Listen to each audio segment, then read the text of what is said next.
পৃথিবীবাসী, তোমাদের জীবনের বয়সটা কিন্তু সবসময় একরকম থাকবে না। যৌবন কিন্তু সবসময় থাকার জিনিস নয়। যৌবনের মধ্যেও আস্তে আস্তে ভাটা লাগবে, তোমার শরীরের মধ্যে আস্তে আস্তে ভাটা লেগে যাবে। তুমি দেখো না, তোমার দাদার বয়সী কত বুড়া বয়সী দাদারা দুর্বল হয়ে গিয়েছে। তুমি একদিন বেঁচে থাকলে নিশ্চিত বুড়া হতে হবে, মারা গেলে হইল আরেক হিসাব। যদি বেঁচে থাকো তাদের মতো তোমার শরীরটাও একদিন দুর্বল হয়ে পড়বা। এজন্য সাবধান, যৌবন নিয়ে বাহাদুরি দেখায় না, শারীরিক শক্তি নিয়ে কোনোদিন বাহাদুরি দেখাইবা না। কবি আরো বলেন, হামেশা ইজ্জতে মেহমা বয়েখানা নমি মানাত। মেজবানের বাড়িতে মেহমানের কদর যেমনই ভাবে সদা সর্বদাই একরকম থাকে না, সর্বদা যেমন মেহমানের কদর একরকম থাকে না, ঠিক তেমনি ভাবে তোমাদের জীবনের হালত সদা সর্বদা একরকম থাকবে না। সময়ের ব্যবধানে বেঁচে থাকলে একদিন না আরেকদিন তোমাকে বুড়া এবং দুর্বল হতেই হবে। কোরআনের আয়াতে আছে, সূরা মুমিনের আয়াতে ৬৭ নম্বর আয়াতে, সুম্মা ইউখরিজুকুম তিফলা সুম্মা লিতাবলুগু আশুদ্দাকুম সুম্মা লিতাকুনু শুয়ুখা। এই আয়াতের একটা শেষ পর্যায়ে বলছে আল্লাহ, জীবনের ৩টা অধ্যায়। প্রথম অধ্যায়ের নাম শিশুকাল, এর পরের অধ্যায়ের নাম যৌবনকাল, উপনীত বয়স। সর্বশেষ বয়সটা হইল বৃদ্ধকাল বা বুড়াকাল। কি কথা বুঝতেছেন আপনারা? আলোচনা এলোমেলো হচ্ছে আমি বুঝতেছি, কিন্তু আমি আমার জায়গায় যাব। ভাইরা আমার, এই জন্য কাউকে ওয়ালা তালমিজু আনফুসাকুম ওয়ালা তানাবাজু বিল আলকাব। আল্লাহ তাআলা বলেন, কাউকে তুমি মন্দ নাম দিয়ে ডাকবা না, কাউকে তুমি কষ্ট দিবা না। কারণ যাকে তুমি কষ্ট দাও কথার মাধ্যমে, সময়ের ব্যবধানে তোমাকেও কিন্তু দুর্বলতার কাতারে চলে যেতে হতে পারে। ভাইরা আমার, আল্লাহ তাআলা বলেন, মন্দ নাম দ্বারা ডাকবা না, কারো মনে তুমি আঘাত দিবা না, ক্ষমতার বাহাদুরি দেখাইবা না। তোমার জমিনের মধ্যে অনেকগুলো ক্ষেত খামার আছে, এই বাহাদুরি দেখায়া তুমি কিন্তু অহংকার করবা না। কারণ অহংকার আল্লাহর চাদর, এই চাদর নিয়ে কেউ যদি টানাটানি করে আল্লাহ পাক এগুলো পছন্দ করেন না। আল্লাহ পাক বলছে, এই জন্য কাউকে তুমি গোপন দোষ তালাশ করবা না, কাউকে নিয়ে তুমি উপহাস করবা না, কারো নাম মন্দভাবে তুমি ডাকবা না। কয়েকটা নসিহত আমাদের মধ্য থেকে গেল। এরপরে আল্লাহ পাক বলেন 12 নম্বর আয়াতের মধ্যে বলেন, সূরাতুল হুজুরাতে আল্লাহ তাআলা বলেন, ইয়া আইয়ুহাল্লাযীনা আমানু জুতানিবু কাসীরাম মিনাজ যন্নি ইন্না বা'দাজ যন্নি ইসমু ওয়া লা তাজাসসু ওয়া লা ইয়াগতাব বা'দুকুম বা'দা। আল্লাহ তাআলা বলেন, ঈমানদারদেরকে আরেকটা ওয়াজ করছেন আল্লাহ তাআলা বলেন, মুমিন বান্দারা রে, তোমরা আন্দাজি কর্মকাণ্ড, আন্দাজি ধ্যান লানা ফি রজব ওয়া শাবান ওয়া বাল্লিগনা রমাদান। রাসূল করিম সাল্লাল্লাহু আলাইহি ওয়াসাল্লাম রজব মাস আরম্ভ হয়ে গেলে নবীজি প্রতিনিয়ত এই দোয়া করতেন, আল্লাহুম্মা বারিক লানা ফি রজব ওয়া শাবান। হে আল্লাহ, রজব এবং শাবানে বরকত দান করেন। কারণ রজব যখন আরম্ভ হয়ে যায়, মুমিনের দরজার মধ্যে রমজান এসে কড়া নাড়ে। মুমিন তখন থেকে রমাদানুল মুবারকের সম্মানার্থে প্রস্তুতি নেয়, ইবাদতের প্রস্তুতি। সাহাবায়ে কেরামের জীবনী তালাশ করেন। সাহাবায়ে কেরাম রজব মাস আরম্ভ হয়ে গেলে প্রত্যেকটা দিন, প্রত্যেকটা ঘন্টা, প্রত্যেকটা মিনিট বা সেকেন্ড, দিন রাত 24 ঘন্টা সাহাবায়ে কেরাম হিসাব করে করে পার করতেন। সময়টাকে সাহাবায়ে কেরাম অনর্থক অকারণে নষ্ট করতেন না। কিন্তু আমাদের অবস্থা হলো এমন, রমজান মাস আমাদের একেবারেই কাছে, তথাপিও আমাদের কোনো একেবারেই যেন খবর নাই। অথচ রাসূল এই দোয়া শিক্ষা দিয়ে বোঝা দিয়েছেন, উম্মাত দোয়া করো আর পাশাপাশি আমলের জন্য প্রস্তুতি নাও।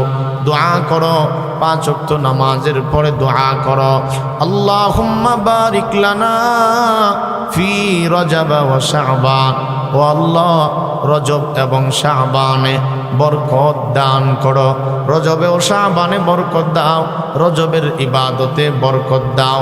তার মানে অন্য 12 মাস অন্য মাসগুলোর মধ্যে রসুল তো অবশ্যই ইবাদত করতেন, কিন্তু এই 2 মাসে বিশেষভাবে বরকতের দোয়া কেন করছেন? তার মানে বোঝা গেল ইবাদতের মাত্রা রসুল আরো বাড়িয়ে দিতেন, তাহাজ্জুদের মাত্রা রসুল আরো বাড়িয়ে দিতেন।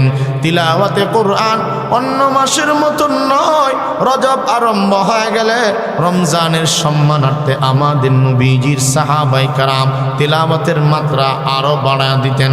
হযরত আব্দুল্লাহ ইবনে মাসউদ রাদিয়াল্লাহু তাআলা আনহু, আব্দুল্লাহ ইবনে আব্বাস রাদিয়াল্লাহু আনহুমা, ওনাদের ব্যাপারে হাদিসে পাওয়া যায় প্রতি 3 দিনে দৈনন্দিন 3 দিন মিলায়া তিনারা 1 খতম কোরআন তেলাওয়াত করতেন।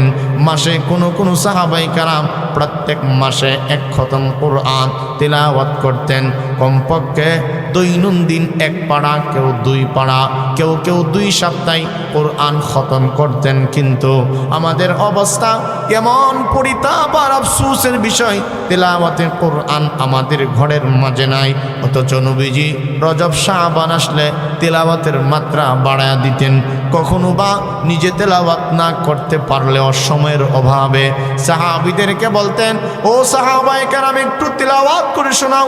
যেমন হাদিসের মধ্যে একজন সাহাবীর নাম আছে যার নাম হযরত উবাই ইবনে কাব রাদিয়াল্লাহু তাআলা আনহু, সাহাবীদের মধ্যে যার জবানের তেলাওয়াত অনেক বেশি শ্রুতি মধুর ছিল, চমৎকার কণ্ঠে যিনি কোরআনে হাকিমের তেলাওয়াত জানতেন।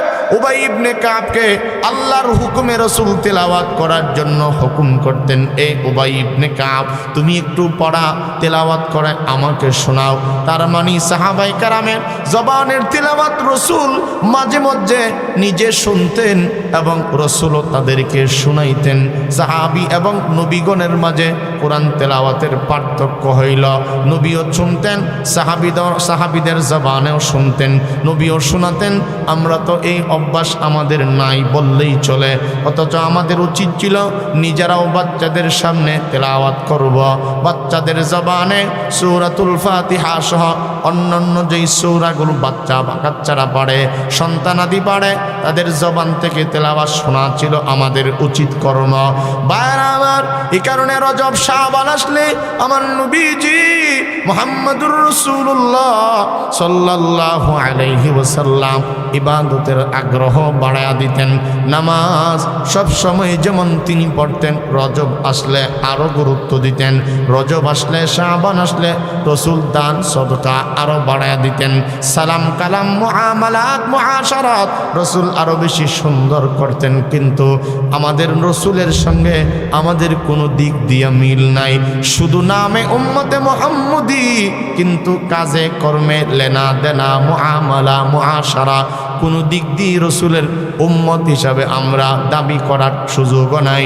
এই জন্য রসুল দোয়া করতেন, আল্লাহুম্মা বারিক লানা ফি রজবা ওয়া শাবান, আল্লাহ রজবে শাবানে বরকত দেন, রমজান পর্যন্ত পৌঁছা দেন। কারণ রমজান মাস অন্য মাসের মতন নয়, সমস্ত মাসের মধ্যে সবচাইতে দামি মাসের নাম হইল রমাদানুল মুবারক। সুবহানাল্লাহ। সম্মানিত হাদিসে তিরমিজি শরীফের হাদিস আছে, শাহরুন মুবারাকুন ফিহি লাইলাতুল কদরি খায়রুম মিন আলফি শাহরিন।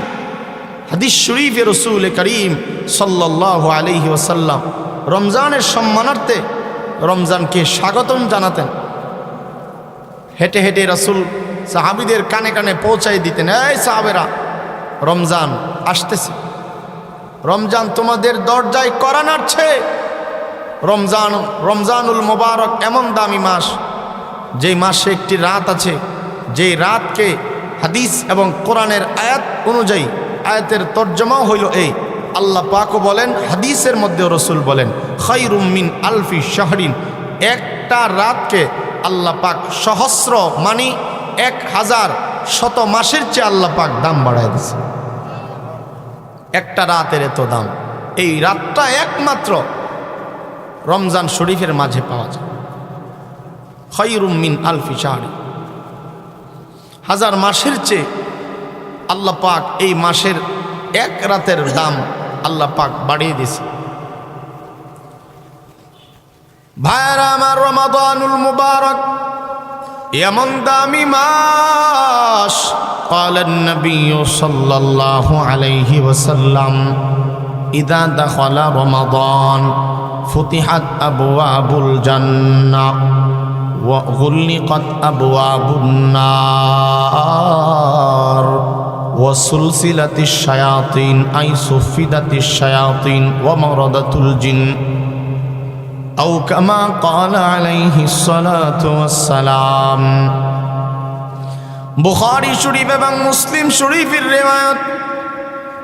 আমাদের নবীজি, প্রিয় নবী মুহাম্মদুর রাসূলুল্লাহ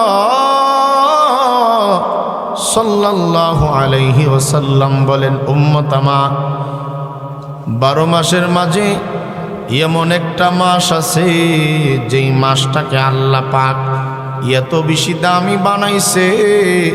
এই মাসটা যখন আরম্ভ হওয়া যায়, এই মাসের 1 তারিখ থেকে নিয়ে লাস্ট তারিখ পর্যন্ত, ঈদুল ফিতরের রাত পর্যন্ত, এই মাসটার এত দাম, এত দাম।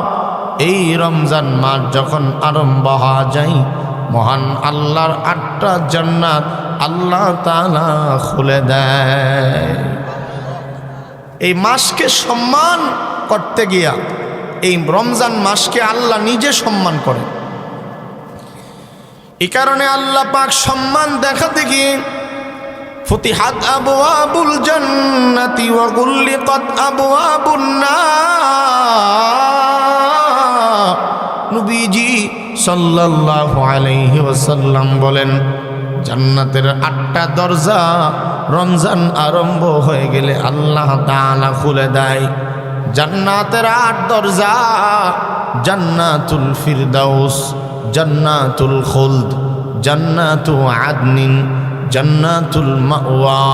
এই জাতীয় মোট জান্নাতের সংখ্যা আয়াতের মাঝে 8টা জান্নাতের নাম পাওয়া যায়।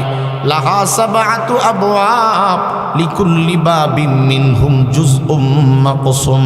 আল্লাহর কোরআনের আয়াতের মধ্যেও পাওয়া যায় জাহান্নাম হইল 7টা জাহান্নাম। জান্নাতের 8 নাম কোরআনে কারীমের আয়াতের ভেতরেই পাওয়া যায়। আর সমস্ত জান্নাতের মধ্যে সবচাইতে বড় প্রকার জান্নাত, আলা দরজার, উঁচা দরজার জান্নাত হইল জান্নাতুল ফিরদাউস। আল্লাহ পাক বলেন, আমার রমজান মাসকে আমি আল্লাহ এত সম্মান করি, এই মাসের সম্মানার্থে আল্লাহ তাআলা জান্নাতের দরজাগুলো খুলে দেয়। জাহান্নামের দরজা ওয়া গুলিকাত আবওয়াবুন নার, জাহান্নামের দরজা, জাহান্নাম অপমানের জায়গা, জাহান্নাম ঘৃণার জায়গা, জাহান্নাম অশান্তির জায়গা, জাহান্নাম বিশৃঙ্খলার জায়গা, জাহান্নাম দুর্গন্ধময় জায়গা, জাহান্নাম পচাগান্দা জায়গা। আল্লাহর রাসূল বলেন, জাহান্নামের এই দরজাগুলো রমজান আরম্ভ হয়ে গেলে জাহান্নামের দরজা রমজানের সম্মানার্থে আল্লাহ তাআলা বন্ধ করে দেয়। এমন একটা মাস আমাদের একেবারেই কাছাকাছি। ওয়াগুলিকাত আবওয়াবুন নার, জাহান্নামের দরজা আল্লাহ তাআলা রমজানের সম্মানার্থে বন্ধ করে দেয়। আল্লাহর রাসূল বলেন, ওয়া মারাদাতুল জিন্নি ওয়া গুলিকাত আবওয়াবুন নার ওয়া সুলসিলাতিশ শায়াতিন। এবং রমজান আসলে পরে আল্লাহ তাআলা শয়তান, ইনসান, দুষ্ট জিন্নাত এবং ইনসান, দুষ্ট শয়তানকে, ইবলিসকে আল্লাহ তাআলার হাতে কবজায় শৃঙ্খলাবদ্ধ করা হয়, তাকে আল্লাহ তাআলা আবদ্ধ করে দেয়। রমজান এমন দামি মাস যেই মাসে এমন একটা রাত আছে রাসূল বলেন খায়রুম মিন আলফি শাহরিন, রমজান শরীফের একটা রাতকে আল্লাহ তাআলা 1000 মাসের চেয়ে বেশি দামি বানায় দিবে। রমাদানুল মুবারক, আমার কথা বুঝেন তো নাকি? রমজান মাস যেহেতু আইতেছে একটু আমরা আলোচনা শুনি, ঠিক আছে না? শুনে থাকলে এলেম জানলে আমল করা সহজ। বলেন জানলে, একটু কথা বলেন না, জানলে আমল করা সহজ। এই জন্য আমল থেকেও জানার গুরুত্বটা বেশি। ইলমি দিন যারা শিক্ষা গ্রহণ করে, আল্লাহর রসুল বলেন আল্লাহ পাক তাদের পায়ের নিচে সম্মানের ফিরিস্তারা পর বিছায়া দেয়, সম্মানের মুকুট পরায় দেয়। জোরে বলেন, সবাই মুখটা খুলেন না, সুবহানাল্লাহ বলেন। আপনাদের আওয়াজ কি এত কোমল? নির্বাচন এই এলাকার মধ্যে নির্বাচনের কোনো হাওয়া নাই? আছে আছে, আপনারা কইলেও আছে, না কইলেও আছে, না হলে লোক সবাই দিয়ে শ্বাসটল বিরিখা, ঠিক না বেঠিক বলেন? এক একটা শ্বাসটল যেন সংসদ ভবন, কাউকে নামাচ্ছে, কাউকে উপরে উঠাচ্ছে, কাউকে পক্ষ থাকলে হালাল, বিপক্ষে গেলে হারাম, পক্ষে থাকলে হালাল, বিপক্ষে গেলে দালাল। কি মিথ্যা কথা বলতেছি না? ঠিক আছে, আমি এই এলাকার অবস্থা কি একটু বলে জানি না। আল্লাহ পাক আমাদেরকে জানছেন, বলেন আলহামদুলিল্লাহ। এটা আপনারা বুঝবেন না, আমরা একটু বুঝি, যেহেতু কোরআন হাদিস পড়ছি। আপনাদের ছোট করতেছি না, এখানে যে আসছেন কতটুকু লাভ হয়েছে আমাদের চেয়ে আল্লাহ বেশি জানেন। এই জন্য মন থেকে খুশি থাকেন যে আল্লাহ যে আমার পচা গান্দা জায়গা থেকে আল্লাহর কোরআনের মাহফিলে আনছে। মনে মনে বেশি বেশি শুকরিয়া দেখেন। এই ফেতনার জমানায় ওয়াজ মাহফিলে সবাই আসতে পারে না। অনেক বাজ একটা সময় চলতেছে আমাদের মাঝে। একটা মানুষও ঘুমের আগে গুনাহমুক্ত ঘুমাইতে পারে না, ঠিক না বেঠিক বলেন? বাজার থেকে যারা বাড়িতে যায়, পাহাড় পরিমাণ গুনাহ বাজারে বাড়িতে যায়। কি মিথ্যা বললাম না বাস্তব বললাম? সবাই এক না, যারা কিছু লোক তো আছেই ভালো মানুষ, আপনারা আশা করি আমার কথার সাথে একমত। বাজার থেকে যারা, চাষটল থেকে যারা বাড়িতে যায়, এরা উহুদ পাহাড় পরিমাণ গুনাহ লয়ে বাড়িতে যায়। গিবতের গুনাহ, শেকায়েতের গুনাহ, গালাগালির গুনাহ আছে না নাই বলেন? অথচ এইগুলো তো সুস্পষ্ট আল্লাহ পাক হারাম করছেন কোরআনে কারীমের সূরা আহজাব, সূরাতুল হুজুরাতের 9, 10, 11 তিনটি আয়াতে আল্লাহ পাক কিছু নির্দেশ দিয়েছেন আমাদেরকে। সমাজে চলমান কিছু অসুস্থতা আছে, বলবো আপনাদের সামনে। ইয়া আইয়ুহাল্লাযীনা আমানু লা ইয়াসখার কওমুম মিন কওমিন আসা আইয়াকুনু খায়রাম মিনহুম ওয়ালা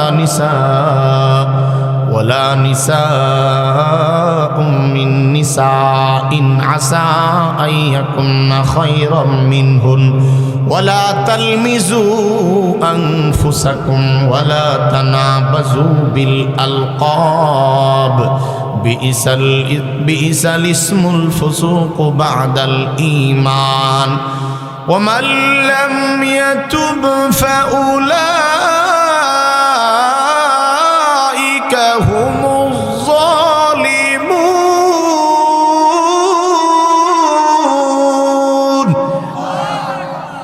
ইয়া আইয়ুহাল্লাযীনা আমানু ইজতানিবু কাসীরাম الظن إن بعض الظن إثم ولا تجسسوا ولا يغتب بعضكم بعضا أيحب أحدكم أن يأكل لحم أخيه ميتا فكرهتموه واتقوا الله لعلكم ترحمون।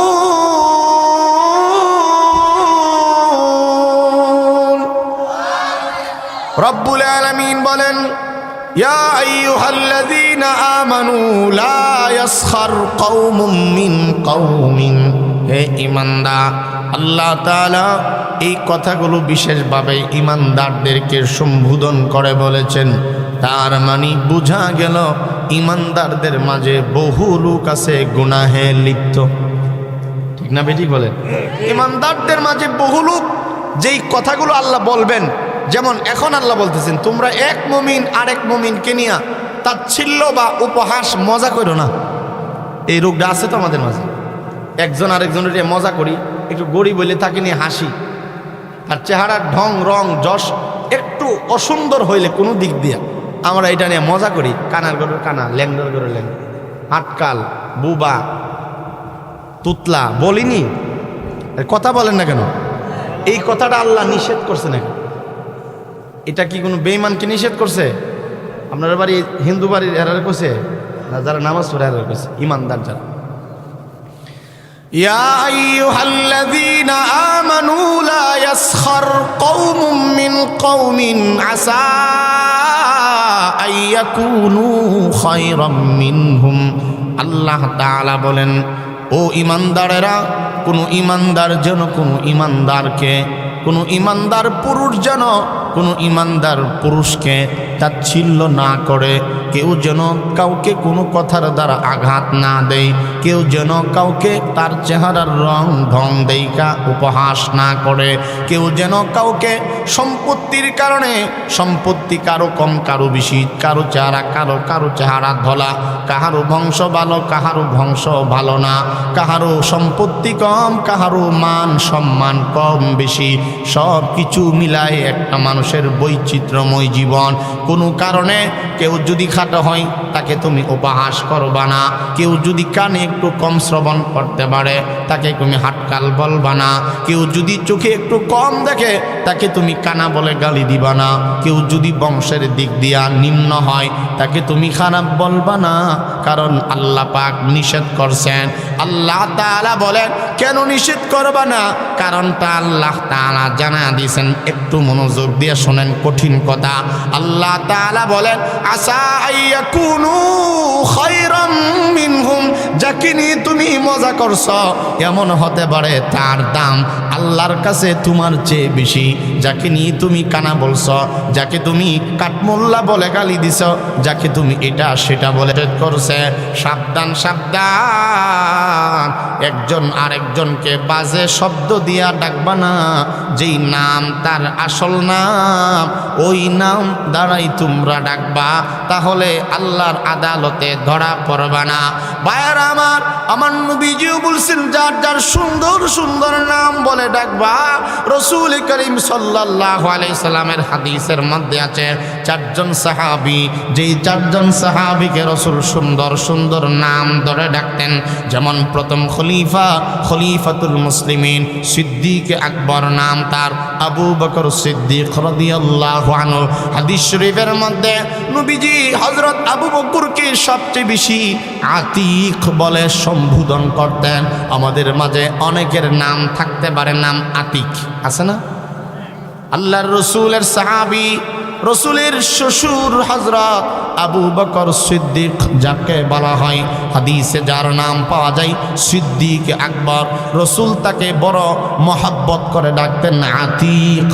রসুলের আরেকজন সাহাবী খলিফাতুল মুসলিমিন হযরত ওমর রাদিয়াল্লাহু তাআলা আনহু, যার ব্যাপারে হাদিসের মধ্যে আছে আমার নবী বলেন লাউ কানা বাদি নাবিয়্যুন লাকানা ওমর।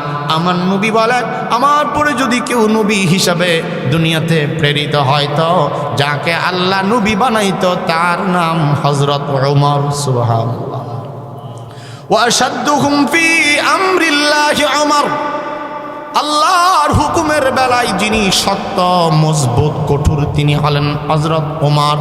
হযরত ওমরকে আমার নবীজি হাদিসের মধ্যে আছে ডাকতেন রসুল ফারুক, ফারুক ডাকতেন। আল ফারকু বাইনাল হাক্কি ওয়াল বাতিল। ওমরকে ফারুক ডাকতেন কেন? ফারুক মানে হইল পার্থক্য। কারণ ওমর যখন ইসলাম গ্রহণ করছে হক বাতিলের মধ্যে ডাইরেক্ট পার্থক্য হয়ে গেছে। সুবহানাল্লাহ কন্যা জুড়ে। ওমর ইসলাম ধর্ম গ্রহণ করার পরে রসুলকে ডাইরেক্ট বলছে হুজুর আপনি যে নবী এটা কি সত্য কিনা বলেন। নবীরে বলছে ডাইরেক্ট আপনি বলেন সত্য নবী কিনা আপনি। রসুল বলছেন হ্যাঁ আমি সত্য নবী। আল্লাহ যে এক সত্য কিনা বলে, জান্নাত জাহান্নাম আমাদের ধর্ম কালিমা সব সত্য কিনা এটা আপনি স্পষ্ট করেন। রসুল বলছেন হ্যাঁ সব কিছু সত্য। হযরত ওমর এই কথা বলার পরে ওই যে ও আশাদ্দুহুম ফি আমরিল্লাহি ওমর, ওমর বললেন যদি সব কিছু সত্য হয় আপনিও সত্য নবী হন তাহলে গোপনে কেন নামাজ পড়বো, চলেন প্রকাশ্যে আল্লাহর হুকুম পালন করুন। কে কি বলবে, এবং স্পষ্ট জানাই দিছে তোমরা যদি কোনো মার বুক খালি করতে চাও, এতিম বানাইতে চাও বাচ্চা কাচ্চারে, আর যদি বিবিকে বিধবা বানাইতে চাও, তাহলে আমার সামনে আসো, তোমরা কে আছো মায়ের বুক। সুবহানাল্লাহ বলে। এই জন্য রসুল তারা ডাকতেন ফারুক।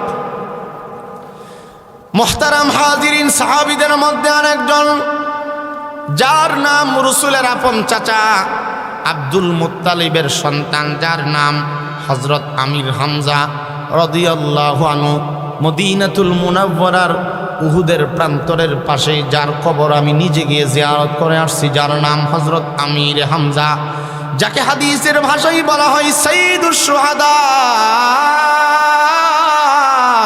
যার কবরের সামনে গেলে চোখের পানি সামনে রাখা যায় না, এমন নির্মমভাবে যিনি শাহাদাত বরণ করেছিলেন হযরত আমির হামজা রাদিয়াল্লাহু তাআলা আনহু, বীর মুজাহিদ, আমার নবীজির আপন চাচা।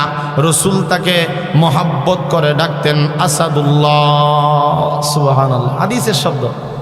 রসুলের আরেকজন সাহাবী বীর মুজাহিদ, নাম হযরত খালিদ বিন ওয়ালিদ রাদিয়াল্লাহু আনহু, রসুল তাকেও ডাকতেন সাইফুল্লাহ।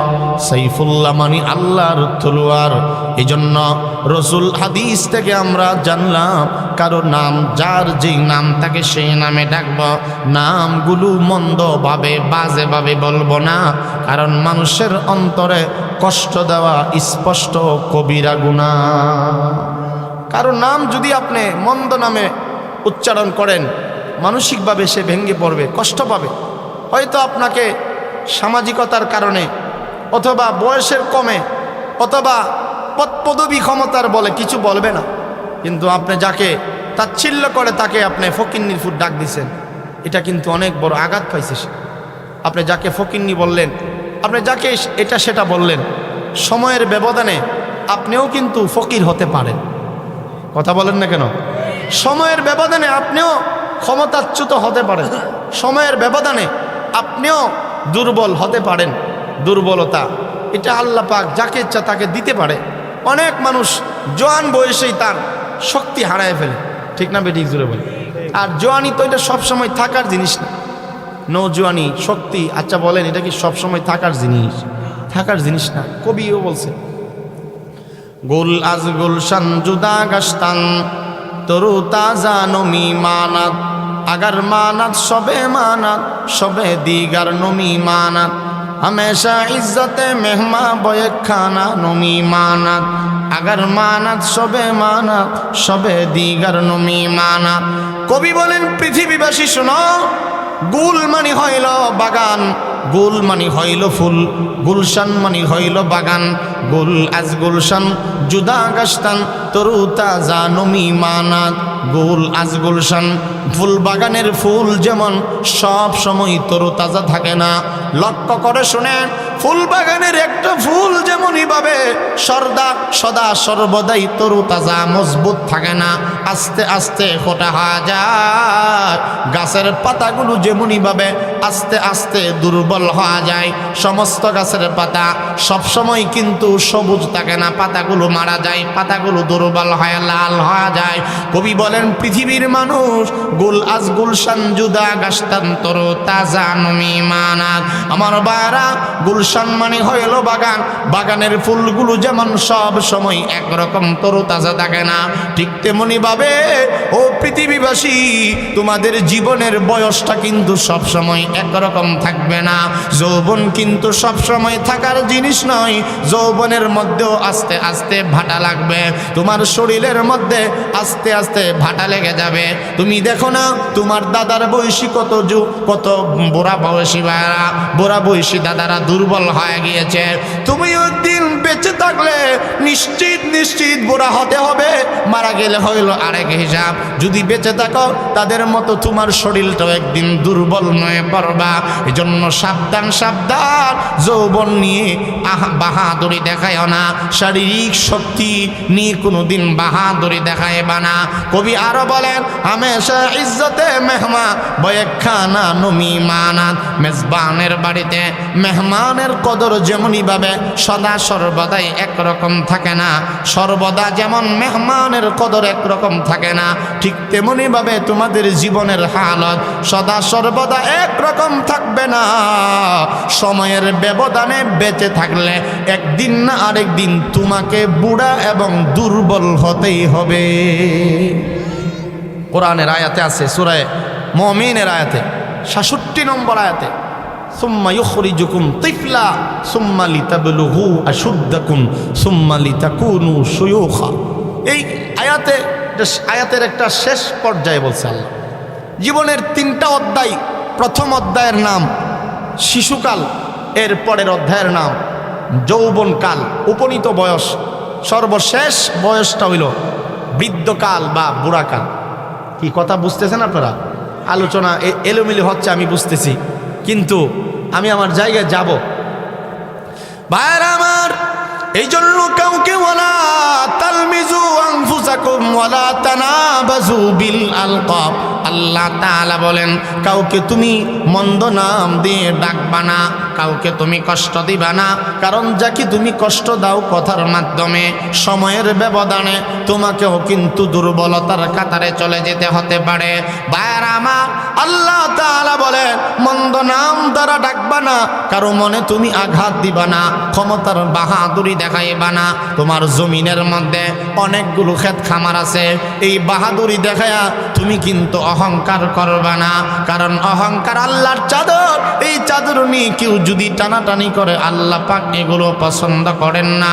আল্লাহ পাক বলছে এই জন্য কাউকে তুমি গোপন দোষ তালাশ করবা না, কাউকে নিয়ে তুমি উপহাস করবা না, কারো নাম মন্দভাবে তুমি ডাকবা না। কয়েকটা নসিহত আমাদের মধ্য থেকে গেল। এরপরে আল্লাহ পাক বলেন 12 নম্বর আয়াতের মধ্যে বলেন সূরাতুল হুজুরাতে আল্লাহ তাআলা বলেন ইয়া আইয়ুহাল্লাযীনা আমানু জুতানিবু কাসীরাম মিনাজ যন্নি ইন্না বা'দাজ যন্নি ইসমু ওয়া লা তাজাসসু ওয়া লা ইয়াগতাব বা'দুকুম বা'দা। আল্লাহ তাআলা বলেন ঈমানদারদেরকে আরেকটা ওয়াজ করছেন আল্লাহ তাআলা বলেন মুমিন বান্দারা রে, তোমরা আন্দাজি কর্মকাণ্ড, আন্দাজি ধ্যান ধারণা থেকে বিরত থাকো। আন্দাজ কইরা কোনো কিছু বলা থেকে তোমরা বিরত থাকো। এই অভ্যাসটাও তো আমাদের মাঝে মোটামুটি আছে। আন্দাজ করে আইডিয়া কইরা একটা লোক অন্যায় করছে না, মাত্র ভিতরে সন্দেহ তার অপবাদ দিয়া নিশ্চিত করে এলাইছে এই কাজে জড়িত। আসেনি না? নাই কথা বলেন না, কথা না বুঝতে বলেন বুঝতেছি না। আন্দাজ কইরা ধারণা, অনুমান, ইন্না বা'দাজ যন্নি ইসমুন, তাফসীরে কুরতুবীর মধ্যে এই জন শব্দটা হলো আরবি, বাংলা হইল ধ্যান, ধারণা, আন্দাজ, অনুমান। এই জন বা ধারণার এক অর্থ হইল অপবাদ। বলেন কি? অপবাদ। ধ্যান ধারণা থেকে বেঁচে থাকো মানে অন্য কোনো মুসলমানকে অপবাদ দেওয়া থেকে বিরত থাকো। অপবাদ আমাদের মাঝে তো অভাব নাই। এই যে আলেম ওলামা নির্বাচনে দাঁড়াইছে, অনেকে তো অপবাদ দিতেছে, না জানি ক্ষমতার কি লোক আছে না নাই। শাস্ত্রলার মেজে বয়া দেখছেন আপনারা, বিশ্বাস না করেন। মাদ্রাসার মসজিদের ইমাম সাহেবের ব্যাপারে অপবাদ আছে না নাই? মাদ্রাসার শিক্ষকের ব্যাপারে অপবাদ আছে না নাই? আলেম ওলামাদের বিরুদ্ধে অপবাদ আছে, অপবাদের শেষ নাই। এই কথাটাই আল্লাহ বলছেন ইন্না বা'দাজ যন্নি ইসমুন, অনেক অপবাদ, এগুলো গুনাহ, অনেক অপবাদ যেগুলো মানুষের আমল নামার মধ্যে গুনাহ ডেকে আনে। এই অপবাদ, এই ধারণা, এগুলো থেকে তোমরা বেঁচে থাকবা। কি দরকার আরেকজনের ব্যাপারে আন্দাজ করে কথা বলা? কি দরকার আরেকজনের ব্যাপারে নিকৃষ্ট অপবাদ দেওয়া? ওয়ালা ইয়াগতাব বা'দুকুম বা'দা, আল্লাহ তাআলা বলেন, আরো শক্ত কথা বলেন। আল্লাহ তাআলা বলেন ওয়ালা ইয়াগতাব বা'দুকুম বা'দা আইয়ুহিব্বু আহাদুকুম আন ইয়াকুলা লাহমা আখিহি মাইতান ফাকারিহতুমু ওয়াত্তাকুল্লাহ ইন্নাল্লাহা আত-তাওয়াবুর রহিম।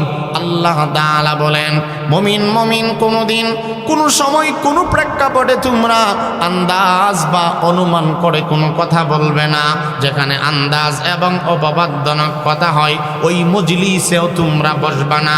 যেই শাস্ত্রে পরনিন্দা গীবত হয়, মুমিনের উচিত হইল এই টেবিলে না বসা, এই টেবিল ত্যাগ করা মুমিনের জন্য উচিত। আল্লাহ পাক বলেন, অপবাদ দিও না, কারো গোপন দোষ তুমি অনুসন্ধান কইরো না, গুপ্ত চুরি কইরো না, মুমিনের বিরুদ্ধে তুমি গোয়েন্দার কাজ কইরো না, একজন আরেকজন, এক মুমিন আরেক মুমিনের ব্যাপারে গীবত কইরো না। কারণ আল্লাহর রাসূল বলেন, আল গীবাতু আশাদ্দু মিনাজ জিনা, জিনার চেয়েও মারাত্মক গুনাহ হইল একজন আরেকজন মুমিনের বিরুদ্ধে গীবত বদনামি করা। নাউজুবিল্লাহ বলে। জিনা করলে আমরা কি মনে করি? জিনা করলে তো আমাদের সুচ্চার হওয়ার কোনো বিষয় বাকি থাকে না, সবাই সতর্ক হয়ে যায়। কিন্তু আল্লাহর রাসূল বলেন, জিনা করার চেয়েও মারাত্মক পাপ হইল মানুষের গীবত করা। কথাটা বুঝতেছেন না? জিনা করার চেয়ে খারাপ কাজ গীবত করা, অথচ এটা আমাদের হাসতে হাসতে আমরা এই জিনা করতেছি। এর চেয়ে বড় পাপ সদা সর্বদা আমরা করছি, নামাজ পড়ি গীবত করি। আপনারা শুনলে আশ্চর্য হবেন, এবং আপনারা কেউ কেউ হয়তো একমত হতে পারেন। নামাজের কাতারে বৈশা বৈশা, নামাজের টাইম আছে 5 মিনিট, এখানে বৈশা বৈশা গীবত করে। আছে না? মসজিদে বৈশা, কোথায়? বাজারের টেবিলে না, মসজিদের কাতারে বৈশা যায় নামাজের উপরে। কারণ কিচ্ছু পারে না তো, দিল ফাত্তরে এসে আল্লাহর না ডাকতে রাখতে, কারণ মসজিদে গিয়ে ওই সময় গীবত করে। খাতামাল্লাহু আলা কুলুবিহিম হয়ে গেছে। আর অন্তরে তো আল্লাহর নাম। আচ্ছা বলেন, এটা কি সবার মুখ দিয়ে আল্লাহ নাম আসবে? তৌফিক লাগাই না। সবাই নামাজ পড়তে পারে না। নামাজ পড়লেও বহু লোক মসজিদ থেকে গীবত মুক্ত বের হইতে পারে না। কেরাত লম্বা হইলে বাজারে গিয়ে এটার আলোচনা করে, হুজুরে কেরাতটা এমন লম্বা করছে, সারাদিন তিনি বাজারে ঘুরে লাঙ্গলে বন্দে গিয়ে কাজ করে, এই সময় ফায়ে ধরে না, কেরাতটা লম্বা হইলেই বদনাম শুরু হয়ে যায়। আছে না নাই বলেন? নানান ধরনের অপবাদ, গীবত। এরপরে জুমার বয়ান যদি হুজুরে বড় করে লম্বা করে, এটা হুজুরের কথা নাই, এটা আপনারা কইতে পারেন হুজুর আপনারা সুবিধার কথা, আপনারা কোন বাস্তব কথা এটি। জুমার বয়ান লম্বা হইলে বাইরে গিয়ে আলোচনা করে, এত লম্বা জুমার দিন আমরা কাজ নাই। আছে না নাই বলে? এই সমস্ত অপবাদ, এগুলো আপনারা মাইন্ড করবেন না। আর একটু বলি, আপনারা তো আমার নিজের মানুষ, গ্রামগঞ্জে এগুলো নিয়ে বেশি ব্যস্ত থাকে মানুষ। গ্রামের মানুষের মধ্যে এই সমস্ত নিকৃষ্ট অভ্যাসগুলো খুব বেশি। শহরের মানুষ একজনকে নিয়ে আরেকজন চিন্তা করার টাইম পান। গ্রামের মানুষগুলো একজন ভালো খাইলে আরেকজন দেখতে পারে, একজন ভালো চললে, দোকানদারি করলে, ভালো বেচা কিনা হইলে আর 5 জনের ঘুম হয় না। কি বলেন? সাজদার বড় মানুষ কি মিথ্যা কথা বলছি নাকি? মানে একজন সামনে উপরে উঠলে এটার লঙ্গির টান ধরে আমরা নামায় রাখি, একের দুর্নীতি, হে কেন ভালো খাইবো, হের ছেলে কেন বিদেশে ভালো অবস্থানে থাকবে, এটা আরেকজনের সহ্য হয় না। এটা সবচাইতে বেশি গ্রামগঞ্জে হয়। শহরের মানুষ আরেকজনকে নিয়ে এত বাবার টাইম নাই, যার যার কাজ করে। আল্লাহ আমাদেরকে এই সমস্ত বাজে অভ্যাসগুলো থেকে হেফাজত করুক, বলেন আমিন। কথাগুলো কি খুব কঠিন হয়ে গেল না? মাফ করবেন, আল্লাহর কাছে মাফ চাই যদি বলার কোনো সুরতে ভুল হয়। কারণ কাউকে আঘাত দেওয়ার জন্য তো মাহফিলে বয়ান করি না আমরা। আমাদের উদ্দেশ্য, আমাদের ধান্দাও একটা, উম্মত যেন এগুলো কষ্ট হইল যেন এগুলো থেকে বিরত থাকে। বিরত থাকবেন তো ইনশাআল্লাহ। ভাইয়ারা আমার, এই জন্য বলতেছিলাম, ওই যে প্রথম দিকের আলোচনায় যায়, আল্লাহর রাসূল বলেন রমাদানুল মুবারক এমন দামি মাস, যেই মাসে আল্লাহ তাআলা ফুতিহাত আবওয়াবুল জান্নাহ, ওয়া গুল্লিকাত আবওয়াবুন নার, জান্নাতের দরজাগুলো আল্লাহ তাআলা রমজানের সম্মানার্থে খুলে দেয়, জাহান্নামের দরজা আল্লাহ তাআলা বন্ধ করে দেয়। ক্বালান নবী সাল্লাল্লাহু আলাইহি ওয়াসাল্লাম মান সামা রমাদানা ঈমানান ওয়া ইহতিসাবান গুফিরা লাহু মা তাকদ্দামা মিন যামবিহি। আমার নবীজি রাহমাতুল লিল আলামিন বলেন, যারা রমজান মাসের রোজা রাখবে ঈমান এবং সওয়াবের আশায়, ঈমান এবং সওয়াবের আশায় যারা রমাদানুল মুবারকের রোজাগুলো আদায় করবে, আল্লাহ তাআলা তার পেছনের গুনাহসমূহ মাফ করে দিবেন। রাসূল করিম সাল্লাল্লাহু আলাইহি ওয়াসাল্লাম বলেন, কুল্লু বানি আদামা ইউদাআফুল হাসানাতু বিআশরি আমসালিহা ইলা 700 দিফিন। ক্বালাল্লাহু তাআলা ইল্লাস সাওম ফাইন্নাহু লি ওয়া আনা আজজি বিহি। রমজান শরীফের এত দাম, আমার নবীজি বলেন আদম সন্তানদের প্রত্যেকটা নেক আমলের বদলা 10 গুণ থেকে নিয়ে 700 গুণ আল্লাহ বাড়ায় দেয়। আর রমজানের হিসাব এমন না, কারণ আল্লাহ পাক হাদিসে কুরসির মধ্যে বলেন, রমজান শরীফের রোজা আমার জন্য, যেই আমলটা আল্লাহ পাকের জন্য বান্দা করবে, এই আমলের প্রতিদান উজরত আল্লাহ পাক নিজের হাতে প্রদান করে দিবেন। রমজানের প্রতিদান আল্লাহ পাক নিজের হাতে দান করবে। বলেন আলহামদুলিল্লাহ। এই জন্য রমজানের জন্য প্রস্তুত আছেন তো ইনশাআল্লাহ? আল্লাহর কাছে তৌফিক চাই, আমরা দোয়া করি আল্লাহ যেন আমাদের রমজানের রোজাগুলো আমাদের জন্য সহজ করে দেয়। মহব্বতে বলেন আমিন। রমজানের জন্য ইবাদতের প্রস্তুতি বাড়ায় দেন, নফলে রোজাগুলো, তেলাওয়াত, নামাজ যারা পড়তেন আরও সুন্দর করে পড়েন, যারা পড়ার অভ্যাস নাই আপনারা নামাজকে ধরেন, নামাজ ছাড়বেন না। আল্লাহ পাক তৌফিক দান করুক।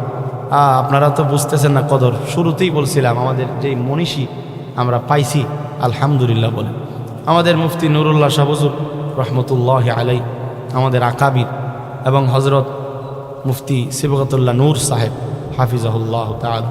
আল্লাহ পাক যেন হজরতের হায়াতে, হজরতের ইলিমে, আমলে, ফিকিরের মধ্যে, জিকিরের মধ্যে নূর দান করেন, আমিন বলেন। আমাদের ব্রাহ্মণবাড়িয়া বড় মসজিদের খতিব সাহেব হুজুর আসছে। আপনারা এত অল্প মানুষ, শুরুতেই বলছিলাম যারা বাইরে আছে মেহরবানি করে আপনারা চলে আসেন। হজরত অত্যন্ত দামি নসিহত করবেন। হজরত আমার অত্যন্ত আপন মানুষ, উস্তাজ, আমার প্রিয় মানুষ। যত বক্তাগণ আছে বাংলাদেশের মধ্যে উল্লেখযোগ্য, যাদেরকে আমি দিল থেকে ছোটোবেলা থেকেই মহাব্বত করি, ভালোবাসি, তিনি হলেন আল্লামা মুফতি সিবগতুল্লাহ নূর সাহেব হাফিজাহুল্লাহ তাআলা। আল্লাহ পাক যেন আমাদের মাঝে হজরতের ছায়াকে বৃদ্ধি করেন, সকলেই বলেন আমিন। হজরত আমাদের মাঝে এখনই আলোচনা তাফসীর ফরমাইবেন ইনশাআল্লাহ। আপনারা সবাই ধৈর্য সহকারে সুন্দরভাবে আদবের সাথে বসে থাকবেন তো ইনশাআল্লাহ শেষ পর্যন্ত। এরপরে আমাদের হজরত মাওলানা খুরশিদ আলম কাসিমি সাহেব তিনিও আসবেন, আলোচনা করবেন। আপনাদের সকলকে ধন্যবাদ জানিয়ে আমার আলোচনা এখানে শেষ করছি। আপনারা কেউ